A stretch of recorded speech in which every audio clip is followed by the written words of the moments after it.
So now we are in Windows and we are inside 3ds Max. What we have to do now is to, first of all, let's check the files, the OBJs that we created. Okay, this one. Okay, as you can see, the OBJ is correctly imported. I just import one OBJ file, but before starting we have to check something. To have the correct size inside Motion Builder to retarget the character, we have to check the standard measure inside 3ds Max. So you have to go inside Customize menu, Unit Setup, and then for Unit Setup, metric and millimeters, it's right. And then inside System Unit Setup, you have just to check one unit is, instead of millimeters, is meters. Okay, and okay. Now we can go to Utilities right here and then open Max Script and then click on Run Script. Sorry.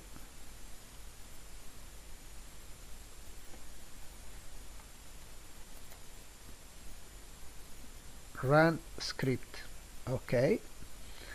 Then I can go here and then Mocap full markers HSMR is the file to use. So now you can go to your folder where you can find the list of meshes generated that are called skin frame and then are followed by 3 numbers. You have just to select the first one and then click Open. Now all the entire sequence is imported. As you can see, there were 570 frames and now they are imported. Each OBJ is imported for each frame, but is not stored the entire mesh. Just it imports the mesh, it extracts some point. As you can see, these are the points that are extracted, and these points will be used as markers inside Motion Builder. Let's make the script import all the frame and I show you everything. Okay, the import is finished, so let's check what we have here. We have the mesh of just the first frame, or that is frame 0. I used to I had to start with a T-stand pose and I will use this file as reference for the actor, as a guide for the rest of the character. So you need to begin a T-stand pose to correctly create the actor pose to begin the process. So let's hide just for a moment the mesh, and here scrolling you can find that from a T-pose the character is now moving, but as I said, the character is still in place. The hit point does not move, so the shifting along the scene for the character is not present. It has to be rebuilt. Okay, now we have to prepare the file to export inside Motion Builder.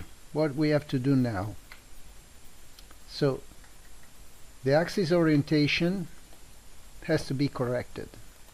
So first we have to create a point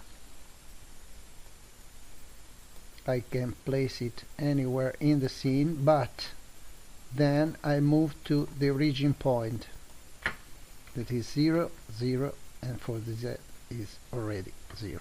Okay. Now, from the scene, the point needs to be the parent of all the other objects. So I select all the dummy point and the base mesh. Okay. And then I'll parent everything to the point like this. Okay. So as you can see, point is the father object of everything on the scene. So I click rotate, and just with the point selected, that is the father of everything, I used to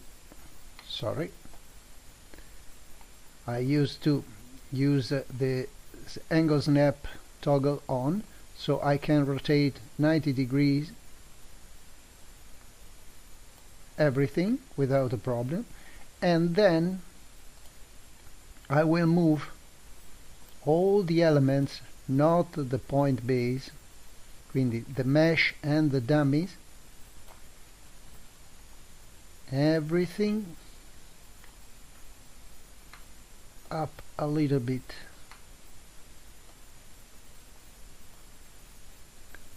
so it can stand over the grid.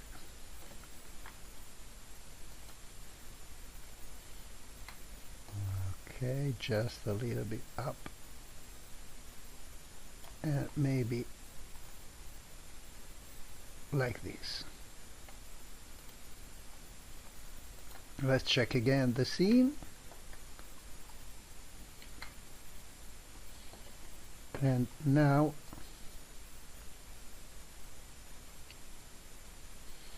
we can export everything for Motion Builder. Let's save the scene, save as,